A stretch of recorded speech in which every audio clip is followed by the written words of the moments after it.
Chers frères et sœurs en l'esprit, permettez-moi de m'adresser sans détour à l'âme qui sommeille en vous. Combien de fois le sol de l'existence s'est-il dérobé sous vos genoux? Vous avez prié, versé des larmes, imploré la providence pour votre subsistance et pourtant, au lever des paupières, les portes demeuraient verrouillées, les créances s'amoncelaient et le fardeau de l'attente menaçait d'étouffer votre conviction. Certains d'entre vous ne sont pas simplement aux prises avec l'austérité d'un relevé bancaire, mais avec la sensation poignante d'une vie mise en jachère, où tout ce qui devrait s'épanouir se trouve étrangement entravé. C'est à vous, précisément, que ce message est destiné aujourd'hui, car il existe une vérité spirituelle trop souvent négligée. L'argent, la grâce et la plénitude ne sont pas uniquement des réalités matérielles, ce sont avant tout des dimensions spirituelles. Tant que des liens invisibles persistent dans l'invisible, nulle force humaine ne saurait les briser si l'on n'utilise pas le bon sésame. Je ne viens pas vous proposer des recettes profanes, ni des illusions de motivation éphémères. Je vous apporte ce qui, jadis, a libéré des lignées, sauvé des entreprises à l'agonie, apaisé des cœurs meurtris, et fait jaillir des sources de prospérité que l'on croyait à jamais dessécher. Il s'agit de 3 suppliques singulières. Non pas de banales litanies, mais de véritables clés prophétiques, capables d'arracher les chaînes, de déverrouiller des portails rouillés et de rendre libre le flux des largesses que le Créateur a déjà mis de côté pour vous. Ces prières n'ont pas été ciselées sur l'enclume des guides de développement personnel. Elles sont nées des larmes d'âmes agenouillées, des veilles silencieuses, au cœur de ces déserts intérieurs, où seul le souffle de l'Esprit Saint peut répondre. Vous vous demandez peut-être, pourquoi mes finances restent-elles enlisées, malgré mes prières et tous mes efforts? La réponse réside dans un fait que peu osent regarder en face. Des barrages spirituels ont été érigés par les répercussions d'erreurs passées, par des blessures laissées sans suture, par des péchés dissimulés ou même par des héritages familiaux qui continuent de porter témoignage contre vous. L'écriture est formelle. Une malédiction ne s'installe jamais sans fondement. Et s'il y a un fondement, l'adversaire dispose d'une légitimité pour dérober, ralentir et bloquer ce qui vous revient de droit. Imaginez une porte verrouillée de l'intérieur. Vous frappez, vous insistez, mais rien ne cède, car seule la clé idoine l'ouvrira. La première de ces clés est l'invocation de la repentance. Je ne parle pas d'un superficiel « Pardonne-moi Seigneur » prononcé à la hâte.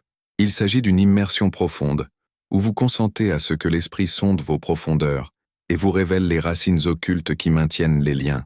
J'ai connu des chefs d'entreprise, fidèles dans leurs offrandes, qui vivaient pourtant dans la ruine parce qu'ils entretenaient d'anciennes rancœurs ou des affaires malhonnêtes.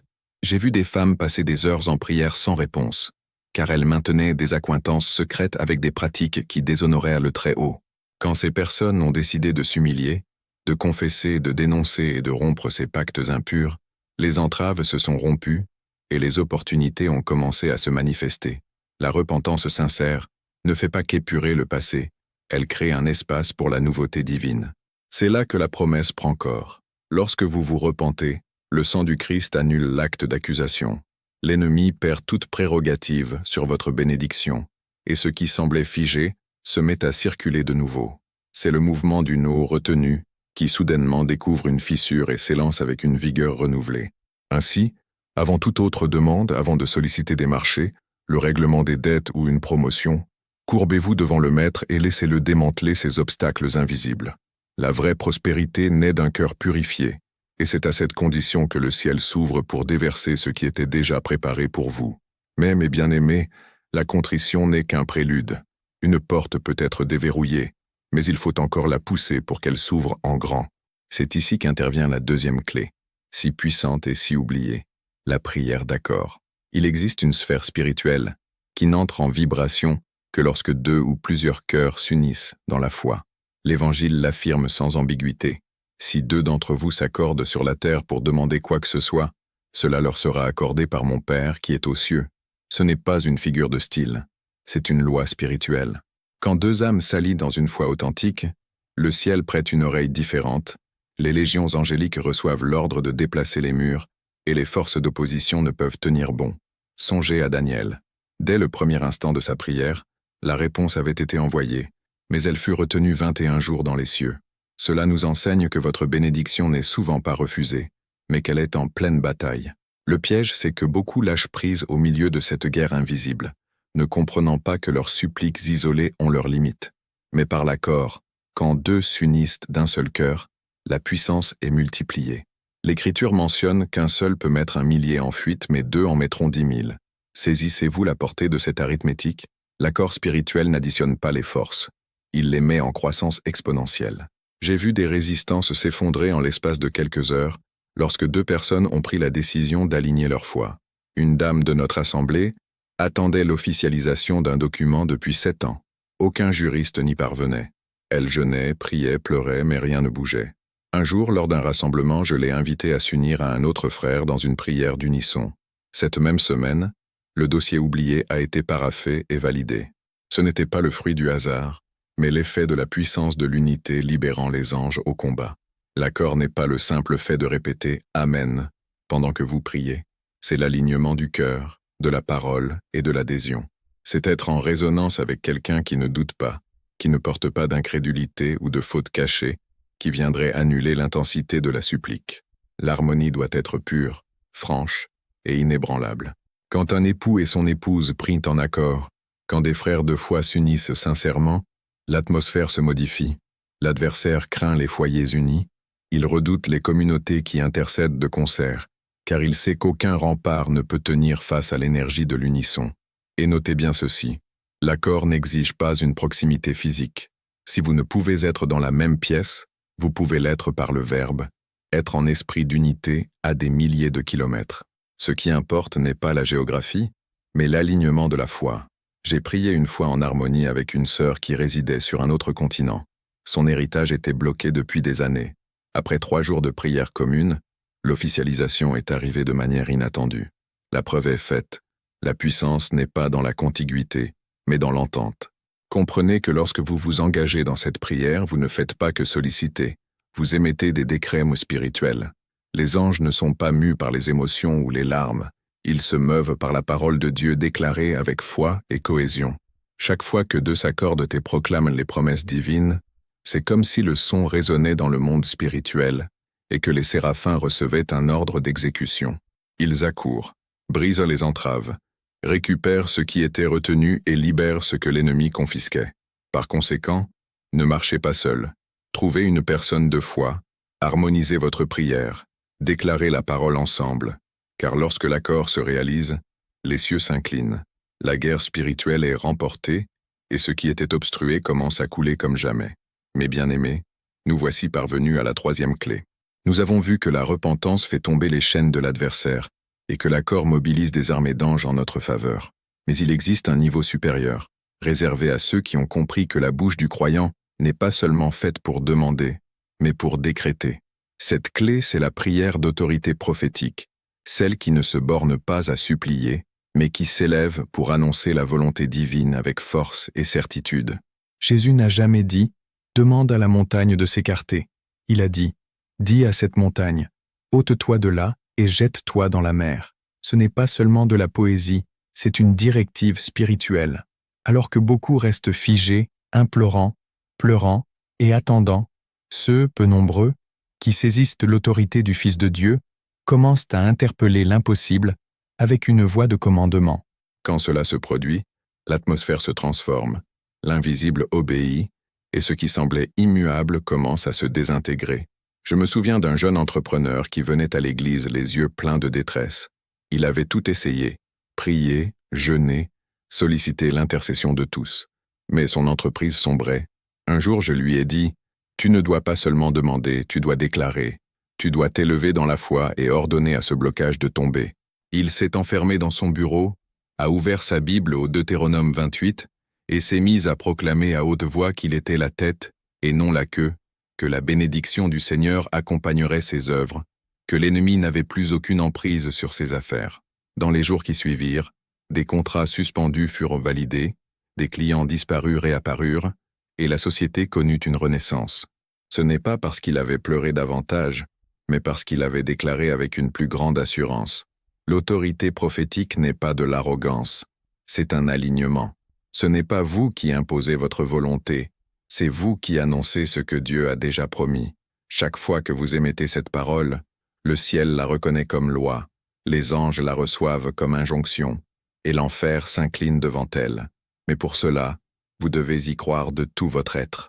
Vous devez ouvrir la bouche sans vaciller, comme quelqu'un qui contemple déjà le prodige avant qu'il ne se manifeste. Certains demeurent dans la pénurie parce qu'ils prient en victime, alors qu'ils devraient prier en héritier. Les fils ne quémandent pas des miettes, ils réclament leur patrimoine.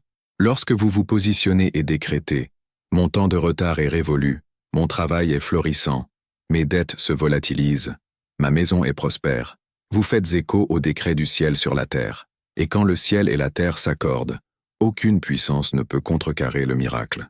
Le secret est là. La parole prophétique n'est pas réservée aux grandes assemblées. Elle n'est pas l'apanage des pasteurs. Elle est pour vous dans votre demeure, devant vos factures, face à votre armoire vide, devant votre contrat en suspens. N'attendez pas que quelqu'un décrète à votre place. Levez-vous, regardez cette montagne d'entraves et dites-lui « Dégage de mon chemin, au nom de Jésus ». Et vous verrez ce qui paraissait infranchissable commencer à se dissiper comme fumée. Car la puissance ne réside pas dans l'abondance des larmes, mais dans la foi libérée par la parole. Et quand cette foi trouve une voie, le ciel s'ébranle, les anges descendent, et les murailles s'écroulent. Amis, vous venez de recevoir 3 clés spirituelles qui ont le pouvoir de transformer non seulement votre situation matérielle, mais l'intégralité de votre marche avec Dieu. La première clé, la repentance, nettoie le fondement et brise les chaînes invisibles qui vous liaient. La deuxième, l'accord, décuple votre force et libère des armées angéliques en votre faveur. La troisième, l'autorité prophétique, vous mute de suppliante à héritier, de victime à enfant capable de décréter son héritage. Ces 3 s'unissent pour former un socle inébranlable, capable de faire choir des murs qui depuis des années empêchaient la grâce de Dieu de couler dans votre vie. L'heure est venue de passer à l'acte. Il ne suffit pas d'entendre et d'être ému. Il est temps de prier, de prendre position, d'utiliser la voix que le Seigneur vous a donnée. Là où vous êtes, fermez les yeux un instant, respirez profondément et préparez votre cœur, car ensemble, nous allons déclarer, et cette prière ne sera pas une de celles qui se perdent dans le vent. Ce sera l'invocation qui ouvre les cieux. Priez avec moi.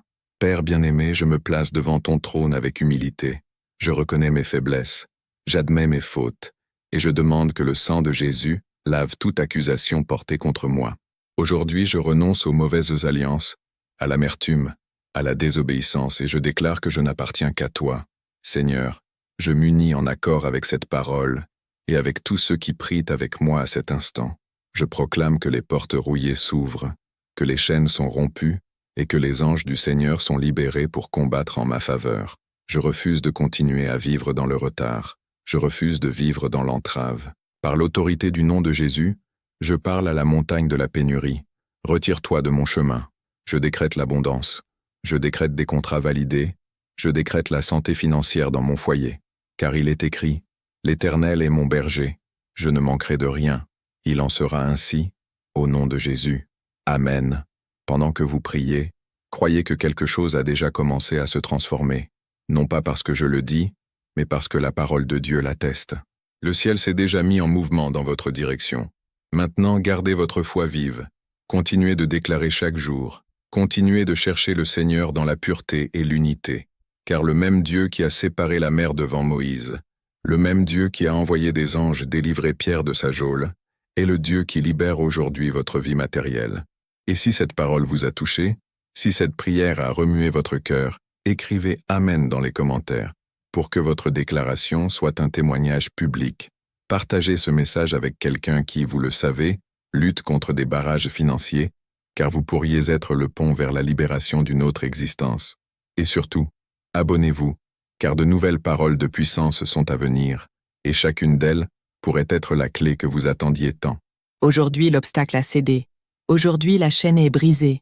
Aujourd'hui, le ciel s'est ouvert sur votre vie. Recevez et marchez dans la foi, car la plénitude du Seigneur a déjà commencé à affluer.